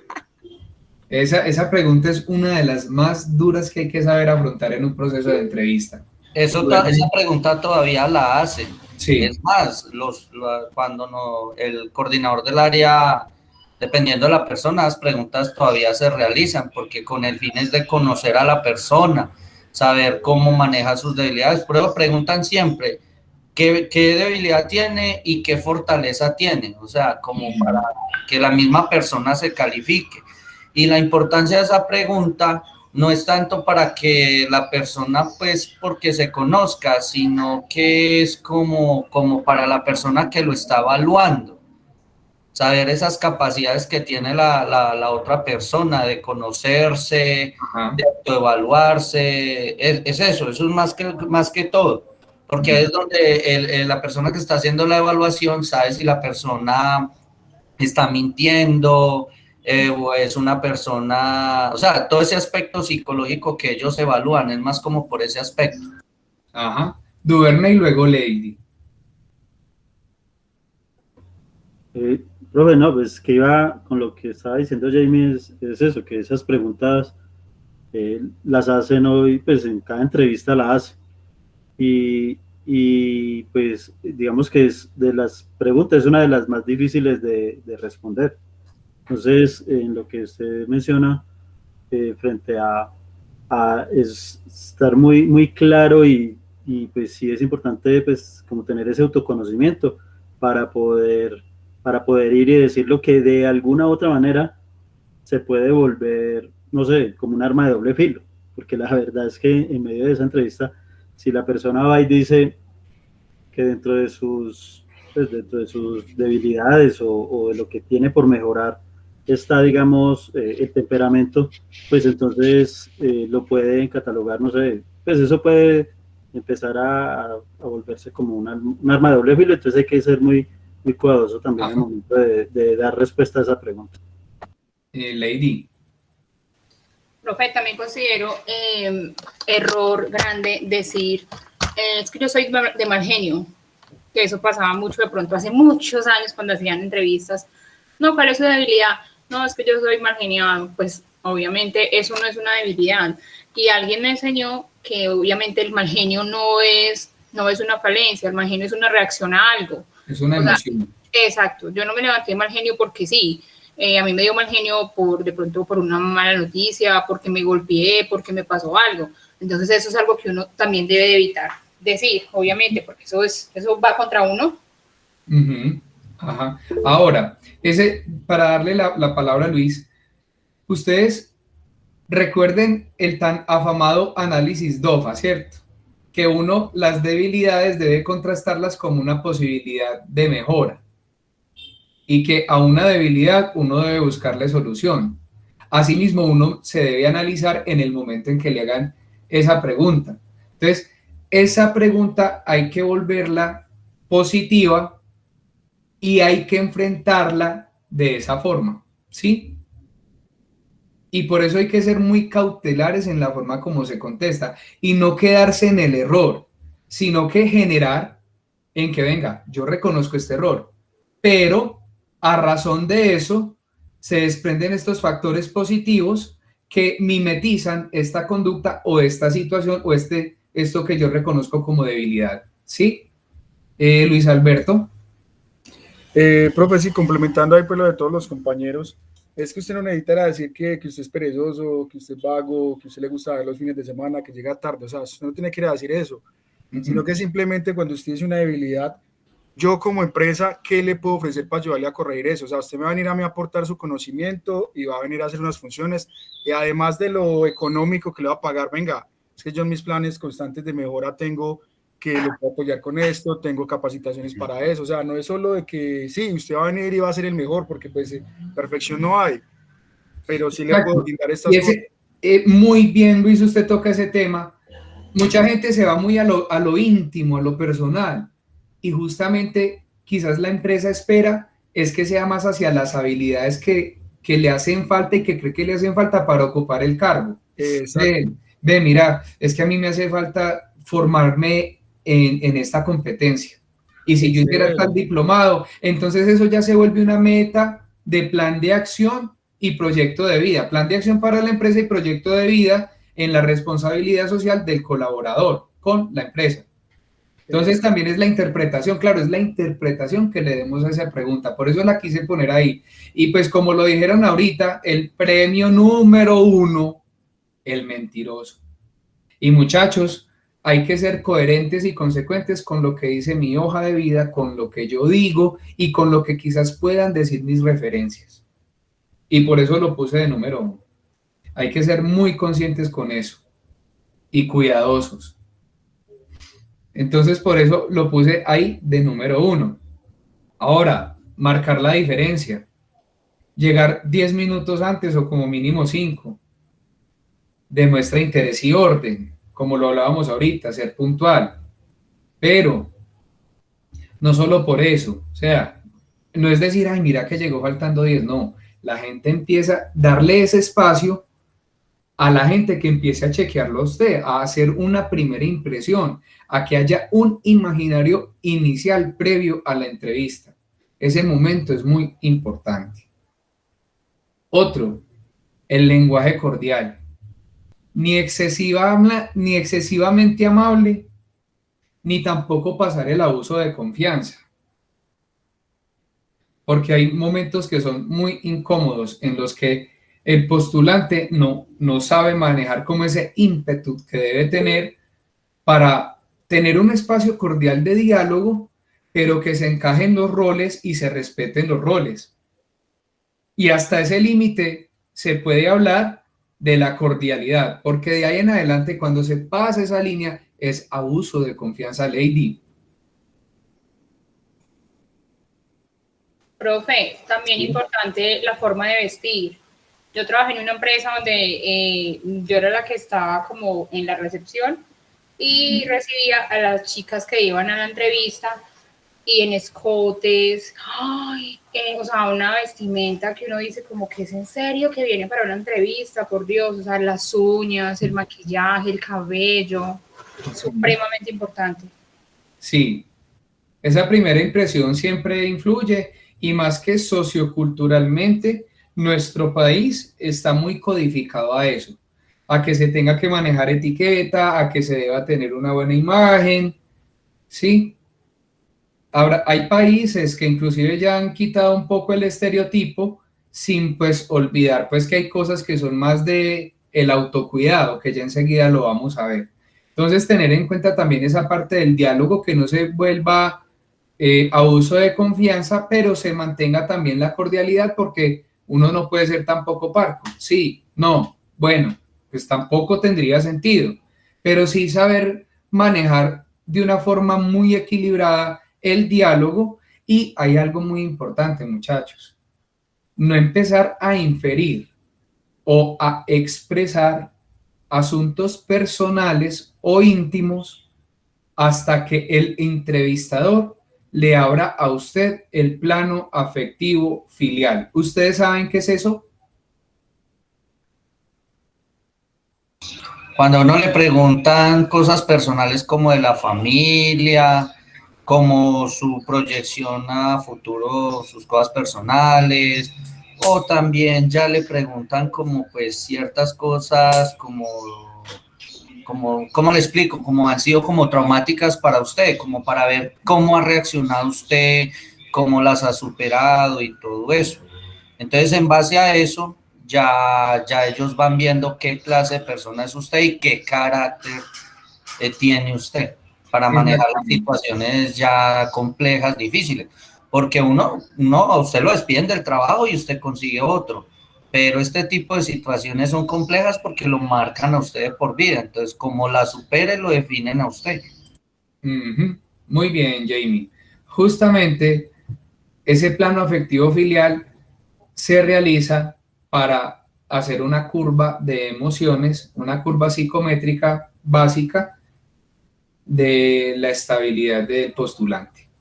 Ahora, una persona muy altiva y que empieza con, no, mi familia, es porque, pucha, está o muy acelerado o en un desnivel, es desbordante en su emocionalidad, y pues uno en las empresas busca personas estables, integrales, ¿sí?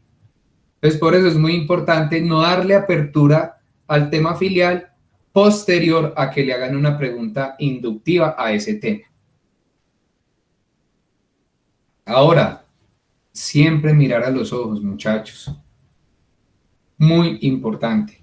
Siempre mirar a los ojos. Al responder una pregunta, ayudará a brindar seguridad y veracidad. Adicionalmente, demostrará carácter y respeto tanto al otro como a sí mismo. Mantener la vista hacia el entrevistador ayudará a crear un ambiente de interés. Entonces, miren, muchachos, cómo la mirada es fundamental. Y a pesar de la virtualidad, ustedes pueden comprobar eso. No es lo mismo ustedes tener un profesor que llegue acá, ¿cómo marcar la diferencia?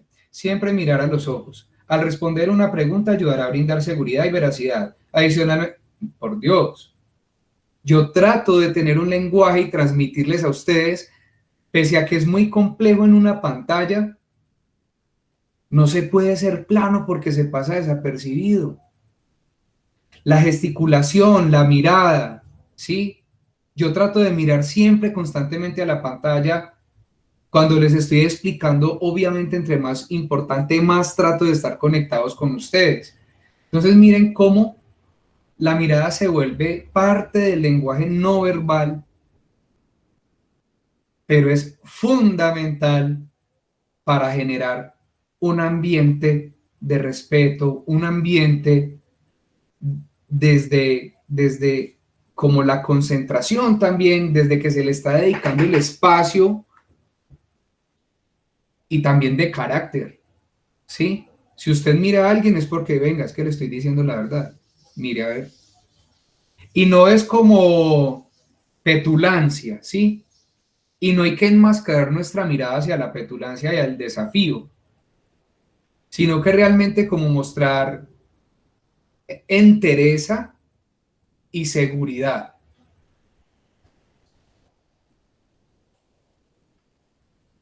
Evitar notarse tensionado, muchachos. También muy importante. Que es de lo más difícil, creo yo, que se debe controlar. Yo digo que eso es demasiado complejo.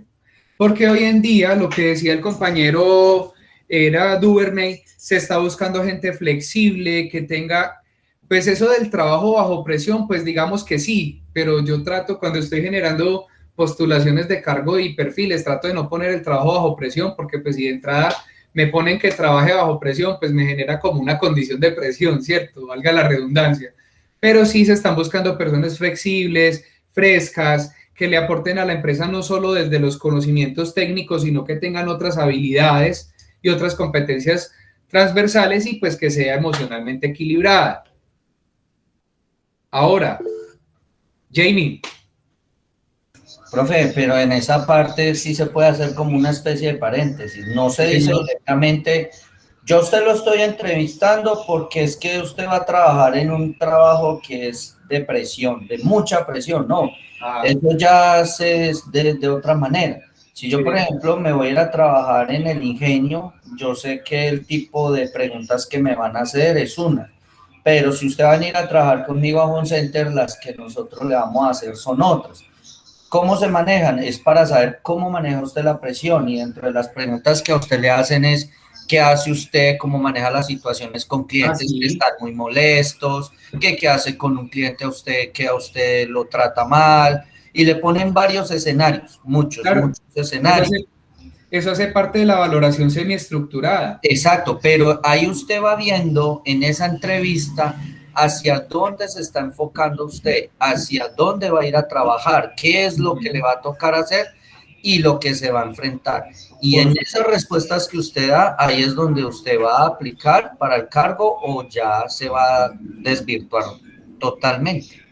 Por supuesto, Duvernay.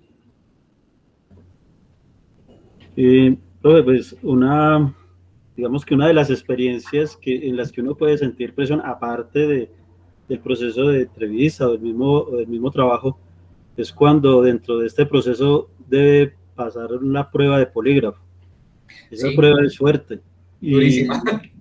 Esas pruebas son fuertes y ahí se siente gran presión. Entonces, pues, como para aportar ahí frente a eso.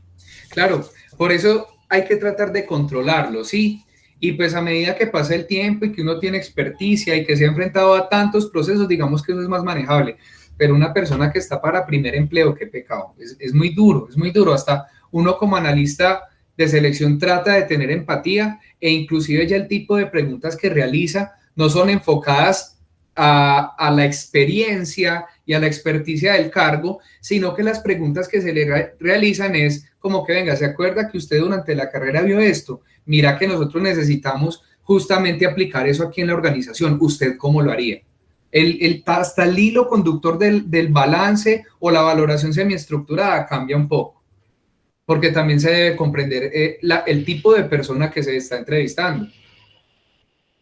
Otro aporte, la simpatía no es tontería, y pongo esta frase acá porque no se me va a olvidar nunca. Una compañera, estábamos haciendo una terna de selección y llegó una persona muy entradora, ¿sí?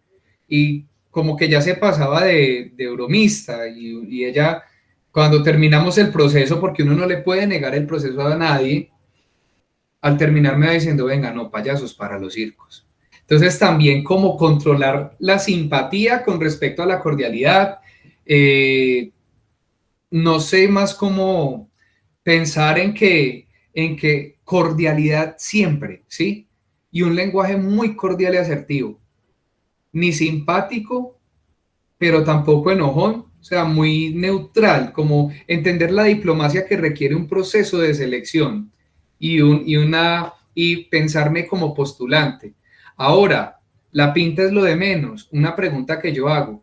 Y ustedes lo decían, sí, hay que estar muy bien vestido, pero ojo, hay casos muy delicados, que no solo es porque como se ve vestido, hay que pensar que la pinta, o sea, nuestra vestimenta, a veces también responde a una parte moral y ética y a un debido cuidado para evitar filtros de acoso, para evitar la discriminación y el acoso laboral. Eso es muy delicado, o sea, ya es algo normativo.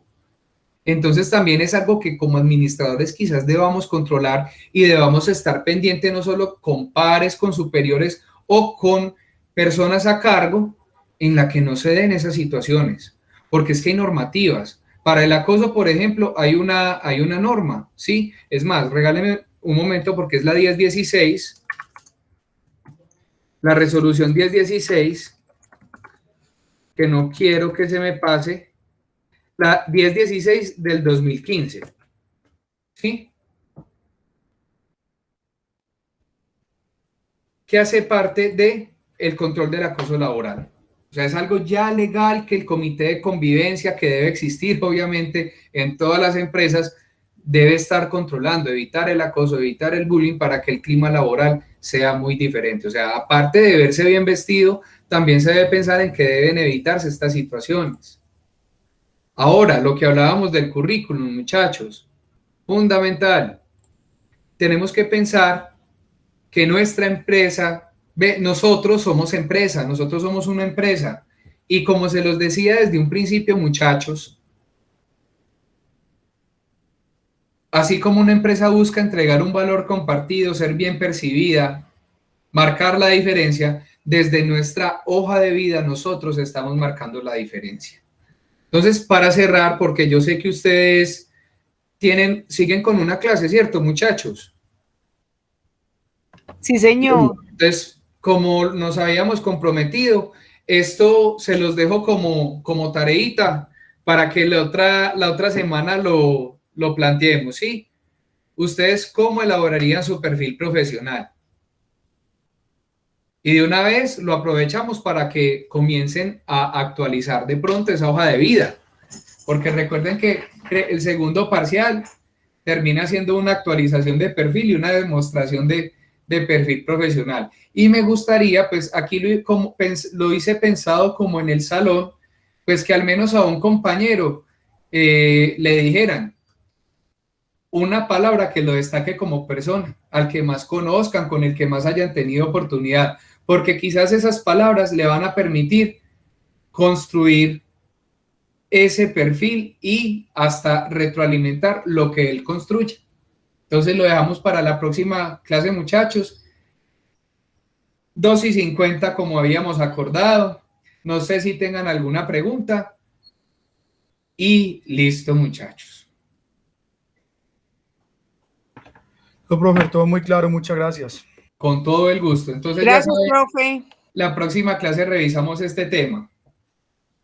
Perfecto. Gracias, profe. Hasta luego. Gracias, Hasta luego, profesor. profe. Gracias, profe, hasta luego. Bueno, que estén muy bien. Feliz fin de semana. Lo mismo, gracias. Gracias, profe, igual.